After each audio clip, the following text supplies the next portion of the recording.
Sous mes allures d'épicurienne paisible, je suis devenue une guerrière de la bienveillance. Mon secret, rester qui je suis en me nourrissant de ce que je donne aux autres.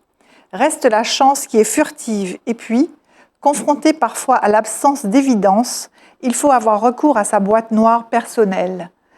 Le soupçon d'intuition, cet attribut féminin aussi vague, mais aussi décisif que le charisme ne révèle pourtant pas du hasard. Celle qui en est dotée perçoit des données, des signaux, des rapports qui complètent ce que rationalité et affirmation sont incapables de lui fournir.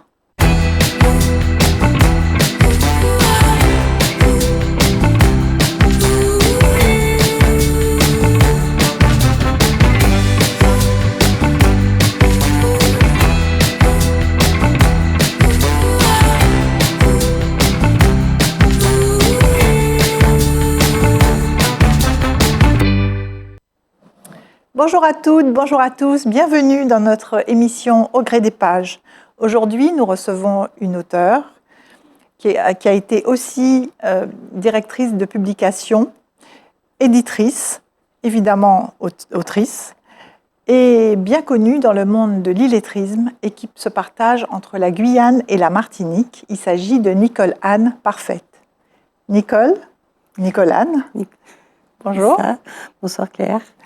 Alors, vous nous présentez aujourd'hui votre troisième ouvrage, Oui. Cœur coco de l'âme, après avoir publié Les traditions vestimentaires créoles, Oui. parure de Guyane, et aussi après avoir publié une méthode progressive d'apprentissage de lecture et d'écriture pour adultes, qui vous a fait bien connaître dans le monde de l'illettrisme. On reviendra dessus tout à l'heure. Avec plaisir. Et donc, Cœur coco de l'âme est votre premier roman. Oui. Que vous avez publié en novembre dernier. Tout à fait. Alors, j'ai tout d'abord envie de vous demander le sens du titre, parce qu'il est un peu interpellant. Oui. Cœur coco de l'âme. Oui. Pourquoi ce titre? Et Alors, quelle est sa signification? Oui, alors au départ, j'étais partie sur Cœur coco parce que je trouvais ça beau, parce que l'image que j'ai faite, d'ailleurs on parlera tout à l'heure de l'illustratrice pour lui faire un clin d'œil, parce que c'est une image que j'aime beaucoup. Donc au départ, c'était Cœur coco. Et au fur et à mesure de l'écriture, je me suis rendu compte que je partais un petit peu à la fin de spirituel, de gens qui se sentent bien, de pardon, de résilience. Et je rajoutais de l'âme. Voilà, parce que ça me parlait bien et que je trouvais que le titre Cœur coco de l'âme, ça coulait bien. Effectivement, on va développer, on va bien comprendre l'intérêt d'avoir rajouté cette notion d'âme. Mais il y a aussi un sous-titre qui porte ton attention sur le monde qui vit autour de toi. Et donc, l'environnement, notre environnement, c'est quelque chose d'important pour vous? Oui, je pense qu'il faut être attentif aux choses qui nous entourent, aux personnes aussi, aux choses et aux personnes qui nous entourent. Souvent, on est un peu à la course. On ne fait pas attention aux gens, on ne fait pas attention aux signes. On est pris dans une activité, tout va vite. Et on ne prend pas le temps de se poser et de regarder ce qui se passe autour de soi. Et ça, c'est très important. Alors effectivement, votre ouvrage est un bel hommage à la nature. Vous avez de très belles descriptions de l'Amazonie, mais aussi de belles symphonies d'odeurs, de saveurs que vous décrivez merveilleusement bien. Et d'ailleurs, une partie de l'histoire se passe en Amazonie. Oui. Et est-ce que l'Amazonie, c'est le symbole de la luxuriance de la nature? Est-ce que ça a un sens particulier pour vous personnellement, par rapport à votre histoire, mais aussi dans ce livre? Oui, tout à fait. C'est-à-dire que je parle de l'Amazonie parce que, pour moi, effectivement, c'est un endroit d'apaisement. C'est un endroit où tout est vert, tout est lumineux, tout est grand. C'est une immensité, on se sent bien dedans. Et moi, je n'ai jamais eu peur d'être dedans, de passer des heures au bord d'une rivière et de regarder la forêt. Chacun a ses domaines de préférence. Hein. Oui. Moi, j'aime beaucoup, je trouve que c'est très apaisant. Certains trouvent que c'est un peu... Ça peut être angoissant. angoissant. Ouais. Moi, au contraire, je trouve que c'est vraiment... C'est magnifique, c'est beau, c'est simple, et en même temps, c'est la nature, avec tous les animaux qui Toute la puissent y diversité être. végétale et animale. Voilà, et Ouais. je trouve que c'est une belle... Alors c'est quelque chose que vous avez bien connu d'ailleurs. que j'ai connu, L'Amazonie, c'est pour ça que vous pouvez en parler aussi bien dans votre livre. Que j'ai connu et que je garde en tête sans arrêt, parce que c'est vraiment une période de ma vie où j'ai gardé cette notion d'immensité, de beauté de la nature. Oui, la nature est très très présente dans votre livre et à Oui. travers vos descriptions. Mais il y a aussi quelque chose qui est très présent, c'est l'hommage, un hommage à l'empathie, à la bienveillance, à l'apaisement que l'on retrouve dans les relations entre tous les personnages, hommes et femmes, avec beaucoup de complicité, une grande place faite à l'amitié. Oui. Et d'une façon générale, une large place faite au sens, en fait, hein, aux cinq sens. Est-ce que c'est toujours quelque chose qui est important pour vous, ou est-ce que c'est propre à cet ouvrage? Non, c'est quelque chose, c'est moi. C'est quelque chose qui me ressemble. J'aime les gens, en général. Voilà. Et ce que j'ai voulu faire ressortir, c'est, dès le début d'ailleurs, hein, c'est une succession d'émotions. La perte de notre chair, l'amitié, l'amour, c'est une succession d'émotions, et je trouve que ça fait partie de la vie, en fait. Et puis il y a des choses un petit peu plus dramatiques que le lecteur pourra découvrir, mais il faut en parler. Il faut en parler, et c'est vrai que, comme vous disiez, à la fin, je parle de résilience, de pardon, d'être bien avec soi-même. Je pense que c'est important. Il faut être heureux pour rendre les autres heureux. Ça, c'est pas de moi, mais je le dis et le répète. Mais voilà, je pense que c'est important d'être bien dans sa vie, dans son corps, et de pouvoir partager ça. Surtout ne pas le garder, pouvoir le partager. C'est ça, quelles que soient les difficultés que l'on traverse à travers les vies respectives. C'est une manière de dire aux personnes, mais en particulier aux femmes, ne perdez jamais espoir, ne tombez pas.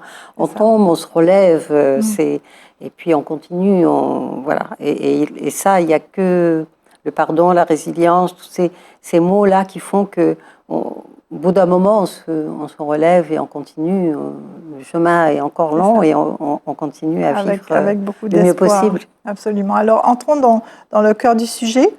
C'est l'histoire d'une petite fille, en tout cas qui est petite au début du livre, Liane, qu'on voit grandir au fil des pages, et qui traverse des événements difficile, et qui est élevée par ses grands-parents.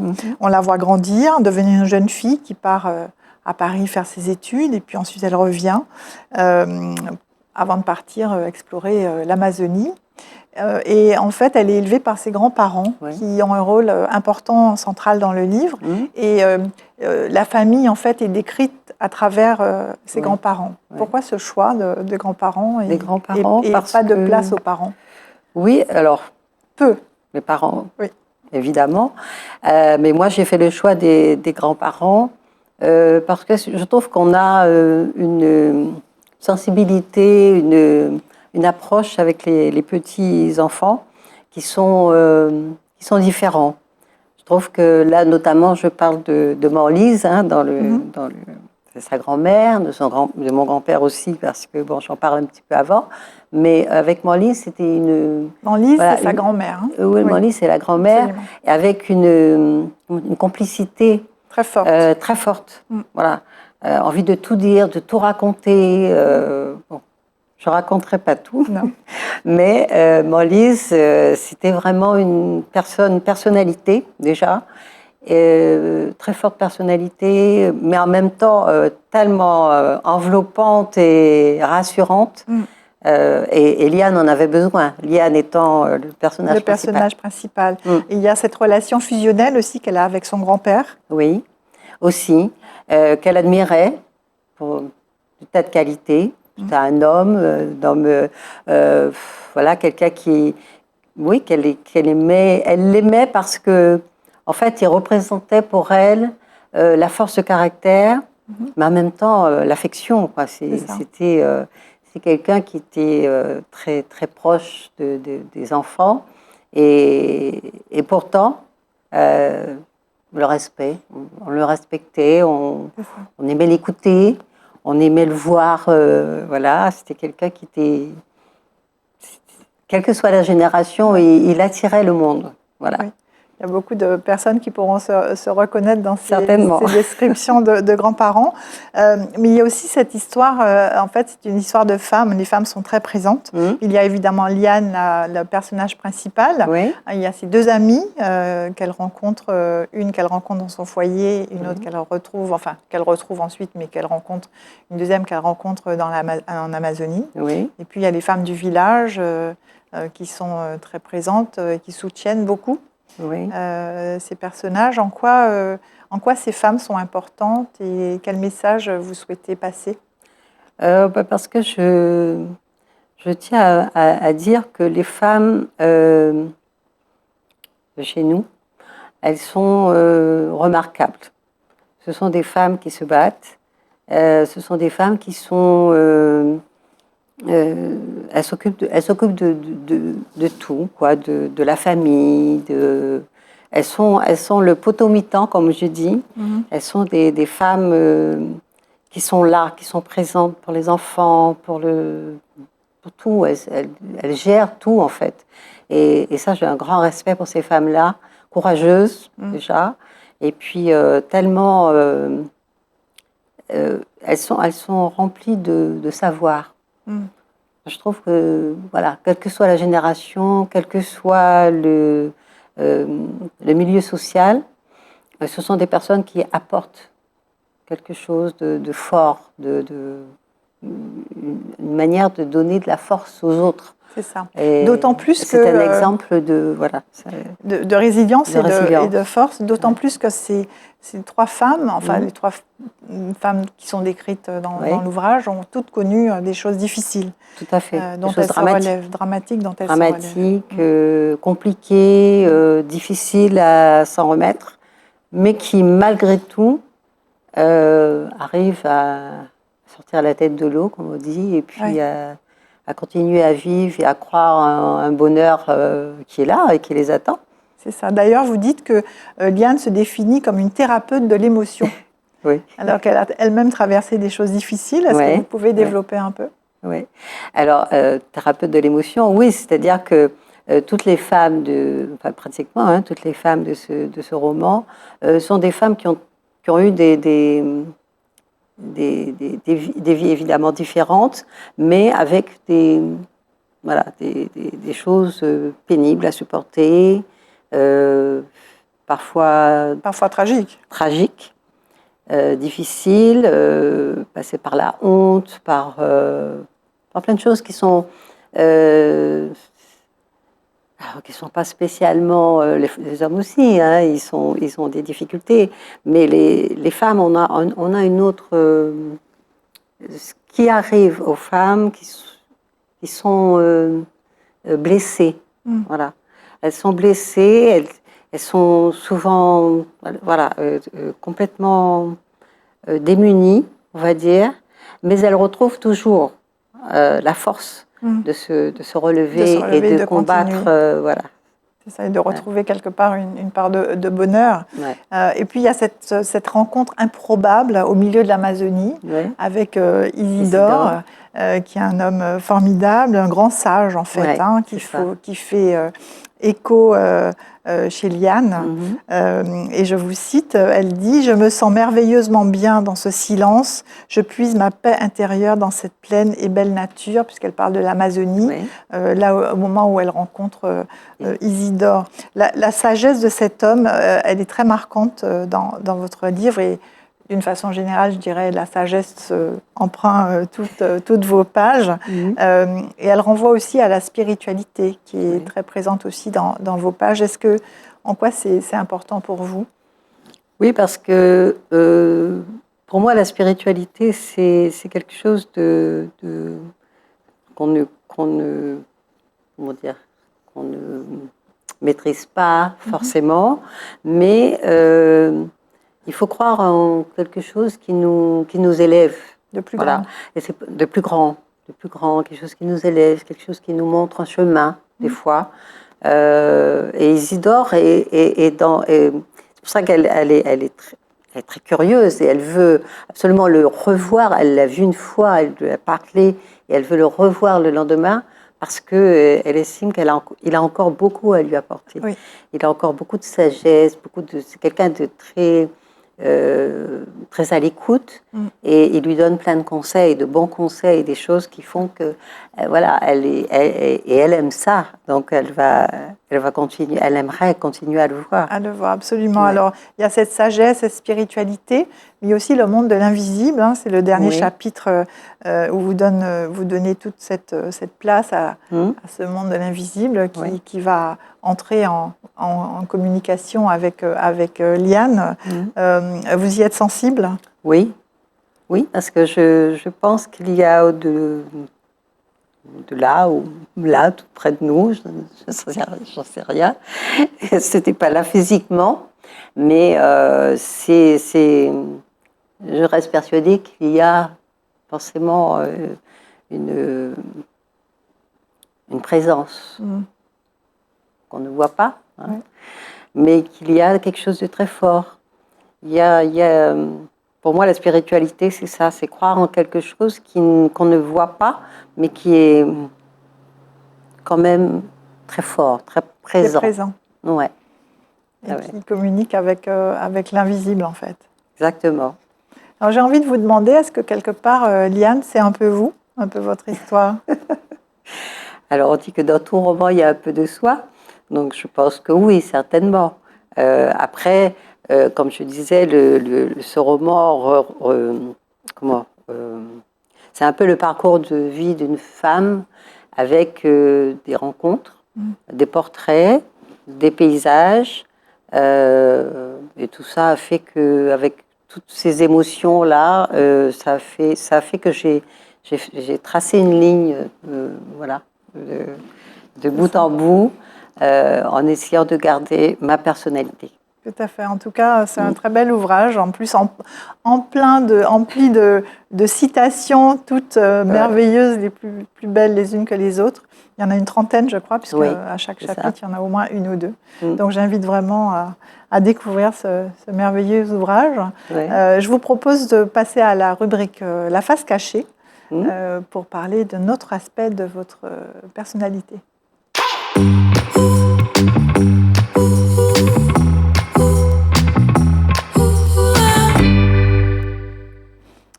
Alors Nicole, j'ai envie que vous nous parliez de votre deuxième ouvrage, qui est l'ouvrage que vous avez créé sur la méthode d'apprentissage de la lecture pour adultes. Et en même temps, on fait le parallèle avec l'ouvrage Cœur, coco de l'âme, puisque dans ce livre, il y a un personnage qui est confronté à l'illettrisme, et que Liane aide, justement. Parlez-nous de cette vocation que vous avez et de cette méthode que vous avez créée. Oui. Alors, en fait, la méthode, c'est une méthode, elle s'appelle Apprendre pour s'envoler, c'est pas pour rien. D'ailleurs, on l'a là, je ne sais pas si on peut la voir à l'écran, comme ça, c'est ça? Voilà. Ça s'appelle Apprendre pour s'envoler parce que, pour moi, dès qu'un apprenant était volontaire, il n'y avait pas de raison qu'il ne soit pas dépendant, ne soit plus dépendant. Voilà. Et donc j'ai créé cette méthode parce que je suis formatrice en illettrisme avant tout. Je me suis dit que les ouvrages qui existent, les supports qui existent, en grande partie sont des ouvrages nationaux, destinés à des enfants. Et moi, je m'adressais à des adultes. Donc je me suis dit, bon, allez, on va travailler sur une méthode en mettant des, comment dire, Un contexte, des contextes, un environnement local, avec des illustrations qui nous ressemblent, des choses qu'on voit. Et les personnes, les apprenants étaient quand même beaucoup plus à l'aise, évidemment, en voyant une mangue, un avocat, un colibri, un hibiscus, que bon, hein, donc que la neige forcément ou la montagne, que la neige ou la montagne ou le train. Et donc forcément, voilà, ça m'a pris avec ma fille Isabelle 3 ans. On a travaillé dessus 3 bonnes années. Et c'était du travail, évidemment, hein, c'était pas facile, mais c'était un vrai bonheur. Quand on l'a vu édité, quand on l'a vu, même les mises en page, qu'il a été réalisé entièrement en Martinique et imprimé chez l'éditeur après, on a été vraiment très, très contents du résultat. Et jusqu'à présent... En fait, le résultat est très beau, mais surtout aussi très utile. Alors, très utile, parce que dans nos régions ultramarines, il y a des taux qui sont alarmants, très alarmants. Et c'est la raison pour laquelle on s'est dit, bon, on mettra la pierre à l'édifice. Et puis, on aidera les personnes qui sont en grande difficulté de lecture et d'écriture, parce que je rappelle que les illettrés, ce sont des personnes qui sont allées à l'école, qui ont eu un parcours scolaire, mais qui ont dû arrêter pour X raisons. Mais ils ont quand même un bagage scolaire, ils ont quelque chose quand même. Hein, voilà, les analphabètes, ce ne sont pas des analphabètes, ce sont des illettrés. Ce sont des personnes qu'il faut savoir respecter, parce que ce sont des personnes qui, une fois qu'ils sont convaincus qu'ils vont y arriver, ils y arrivent vraiment. Ils sont plus dépendants, et je pense que c'est important. Quelle que soit la génération, quelle que soit la classe sociale, il faut absolument que les personnes se reprennent confiance en eux, n'aient plus honte. C'est un petit peu le clin d'œil que j'ai fait avec Eulalie. Absolument. Eulalie étant l'amie de Liane qui est confrontée à l'illettrisme. Elle ne savait pas au départ. Elle dit justement, on nous traite d'ababars. On dit que nous sommes des imbéciles, nous sommes limite des voyous, des personnes sans importance. Non. Non, bien sûr. D'ailleurs, vous décrivez très bien ces émotions auxquelles les illettrés peuvent être confrontés, et le regard de la société, comment ils doivent surmonter la honte, le mal-être, le mal-vivre. Et puis, ils ont cette volonté d'arriver et à continuer. Donc, la preuve, c'est que, bon, avec la complicité de Liane, elle est arrivée à... Absolument. Et c'est elle qui donne un indice, les clés de la suite, on ne dit pas tout, qui permet à Liane de découvrir quelque chose qui était écrit justement pour elle. Tout à fait. Très belle description dans votre ouvrage, et en fait qui permet de faire le lien avec cette méthode d'apprentissage. Alors je sais aussi que vous aimez beaucoup lire, évidemment, et je vous propose de nous présenter votre ouvrage dans la rubrique Coup de cœur.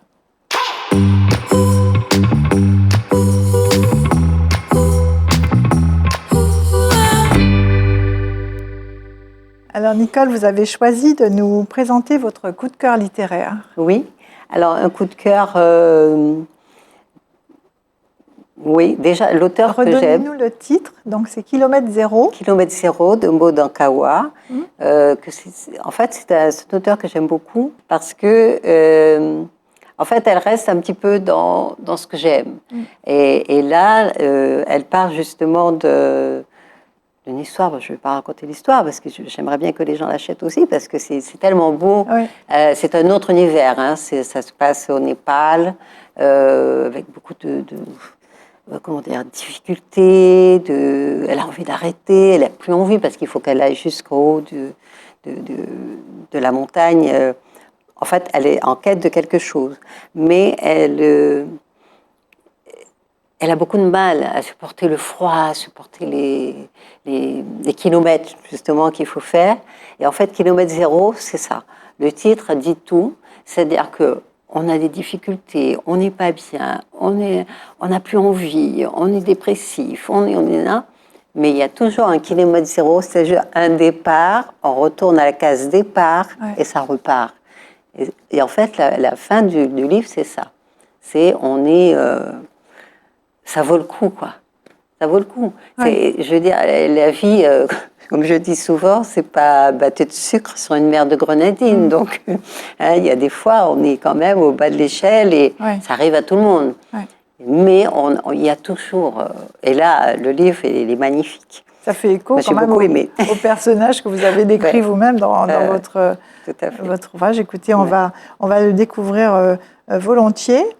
Et je vous propose de découvrir un coup de cœur d'un jeune qui s'appelle Nicolas, qui a 15 ans, dans la rubrique « Je kiffe mon livre ».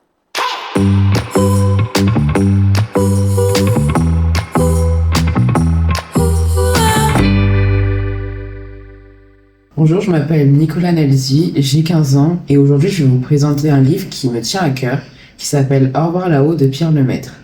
Donc dans ce livre, on suit le quotidien de deux soldats nommés Albert et Édouard, des condamnés à l'exclusion pendant exactement la Première Guerre mondiale.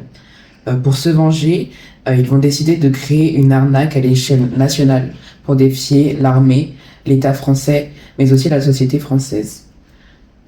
En tant que grand fan d'histoire, ça a été une pure merveille de lire ce livre, car j'ai beaucoup aimé en savoir plus sur la Première Guerre mondiale, qui est un conflit qui a marqué l'histoire. Et j'ai beaucoup aimé aussi en apprendre plus sur les gueules classées, les soldats, les premières victimes de la Première Guerre mondiale. En tout cas, j'espère que ça vous a plu. Et je vous incite grandement à le lire. C'est une belle description. Qu'est-ce que ça vous inspire, Nicole? Ah oui, moi je trouve que bon, je vois qu'il a 15 ans, qu'il lit. Et moi je trouve qu'un jeune qui lit, notamment... En plus un livre d'histoire. En plus un livre d'histoire. Je le félicite parce que c'est pas commun. C'est pas commun. Et j'aimerais bien que les jeunes recommencent à lire vraiment, à s'acheter des livres, pas seulement le téléphone et le PC, mais vraiment, c'est un bonheur d'avoir un livre en main, de tourner les pages, de revenir dessus, voilà, on a l'odeur du livre, des pages, et c'est très bien. Voilà, je félicite Nicolas. Absolument, je le félicite aussi. Et d'ailleurs, ça me fait juste un petit clin d'œil pour conclure. Dans votre livre, au début, vous faites un hommage à la lecture à travers Liane, qui est journaliste et qui écrit. Et je vais juste citer « La lecture est une nécessité vitale liée à deux besoins, celui du rêve et celui d'ancrer lucidement nos racines dans nos vies. Ce récit, agrémenté de citations sélectionnées au fil de mon écriture, satisfait ces deux fonctions. Un vrai délice. Il y a aussi un plaisir quasi libidinal, très sensuel, à plonger dans la langue. » C'est un bel hommage pour conclure la lecture et en réponse à Nicolas. C'est important qu'ils disent. Très bien. Écoutez, cette émission s'achève. Nicole, merci, Claire. Merci de nous avoir présenté vos ouvrages. Merci beaucoup. Merci, chers téléspectateurs, de nous avoir suivis. Je vous donne rendez-vous dans une prochaine émission au gré des pages pour recevoir un auteur et découvrir un ouvrage. Je vous dis à bientôt.